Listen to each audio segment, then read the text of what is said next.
Nahuli ko ang mister ko na may sumusubo ng batuta niya. Hello Ate Rocky, tawagin mo na lang ako sa pangalang Marites. 20 years old, may asawa at isang anak na 4 years old. Third year high school lang ako nung makuha ako ng asawa ko. Crush ko kasi talaga siya, kaya naman nung magparamdam siya sa akin di ko na pinatagal at sinagot ko kagad siya. Tricycle driver ang work ng asawa ko, araw-araw siyang bumibiyahe. And madalas sa palengke siya nakapila doon kasi talaga maraming sumasakay. Isang beses, nung minsan akong sumama sa mister ko sa palengke, may napansin akong kakaiba sa mister ko at sa isang tindera doon ng karne. Iba ang mga tinginan nila. Siyempre ramdam ko yon kasi sa ganun din ako napasagot ng mister ko. Pero hindi ko yun binigyan ng kahulugan.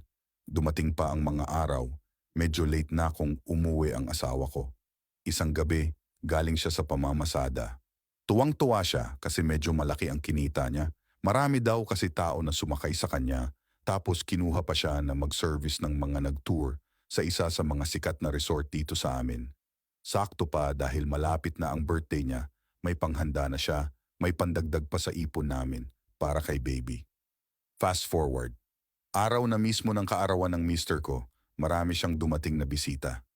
Pero ang pinagtakan ko, bakit pati yung tindera ng baboy sa palengke pumunta kung tutuusin di niya man lang yun nakwento sa akin. At kung umasta pa parang close na close talaga sila. Hinayaan ko lang kasi birthday naman ng mister ko. Ayaw ko namang masira yung special na araw niya. Sumapit na ang gabi at halos lahat ng mga kainuman ng mister ko nagsiuwian na, maliban na lang dun sa tindera ng baboy. Busy ako noon sa paghuhugas ng mga pinggan nang mapansin ko na iba ang titigan nila kaya ang ginawa ko, lumapit ako at nakijaming sa kanila. Since kaming tatlo na lang naman yung nandun sa sala. Kinukutuban talaga ako kaya bigla ako nakaisip na bakit hindi ako maglasing-lasingan para mas malaman ko pa anong meron kasi hindi talaga ako mapakali that time. So ayun na nga at ginawa ko. Tapos nagpanggap din ako na tulog na since nasa sala kaming tatlo. Doon lang ako kunyari humiga sa side ng mister ko. Sinadya ko na hindi humarap sa kanila. Simula paghiga ko nakiramdam ako sa paligid. Matagal pa silang nag-inuman hanggang sa naramdaman ko na tumayo ang mister ko at pinatay na ang ilaw sa pag-aakala niya na tulog na talaga ako. Pero hindi nila alam gising na gising ako, although nakapikit ako, pero ramdam ko ang nangyayari sa paligid ko. Una tahimik pa, not until napakan ng babae yung buhok ko. Di ako nag-react kasi baka mabulilyaso yung pagkukunwari ko na lasing ako. Maya-maya pa pareho na silang malikot sa tabi ko. Alam mo Ate Raki, di na ako nakatiis pa, kaya unti-unti akong bumaling, pero nakapikit pa din. Ramdam ko na tumahimik bigla ang paligid nung bumaling ako, tapos di naglaon ganun na naman malikot ang mga galaw nila. At dahil doon, idinilat ko na ang mga mata ko. Nagulat ako sa nakita ko, actual sa harap ko talaga, kahit konti lang yung liwanag na nagmumula sa kusina. Kitang-kita ko yung kababuyan na ginagawa ng mister ko at nung tindera ng baboy. Nakasubo yung manoy ng mister ko sa bungganga nung babae at sarap na sarap naman ang asawa ko. Galit na galit ako sa nakita ko kaya dali-dali akong tumayo at hinila ko yung babae.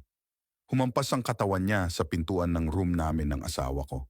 Pati siya nagulat sa ginawa ko dahil sa liit ko namang ito Naihagis ko siya ng ganun. Mas malaki siya kesa sa akin. 4'9" lang kasi ang height ko. Ate Rocky at yung babae, parang nasa 5'5" ang taas, balingkinita ng katawan. Sa takot niya sa akin tumakbo siya lalabas kahit wala siyang damit. Sinundan ko siya hanggang sa labasan pero bigla na lang siyang nawala. Sobra ang gigil ko nung gabi ng yun. Pasalamat siya at di ko siya naabutan dahil kung hindi.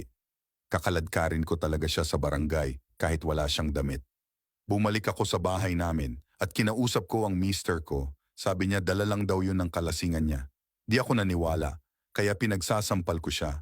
Sabi ko pa sa kanya, nakukulangan ka pa ba sa akin? Humingi siya ng tawad sa akin, pero sobrang sama ng loob ko sa kanya. Umalis ako kasama ng anak namin at pumunta muna kami sa nanay ko. Hanggang ngayon, sinusuyo niya pa rin ako na umuwi na sa bahay namin. Pero hindi pa ako handa na makasama siya. Sobra niya akong sinaktan. Bilang may bahay niya lahat ginawa ko naman. Kaya sa mga makakapanood ng storya kung ito, huwag kayo papayag na gaguhin kayo ng partner nyo. Huwag nyo ipakita na mahina kayo dahil pag naging mahina kayo, hindi yan sila matututo. Hindi masama na piliin ang sarili mong katahimikan dahil pagpapakita lang yon na hindi tayo basta babae lang, na kinakayang-kayanan lang ng mga lalaking hindi marunong makontento. Salamat Ate Rake. Kung sakaling mapili mo ang kwento kung ito, God bless sa ating lahat.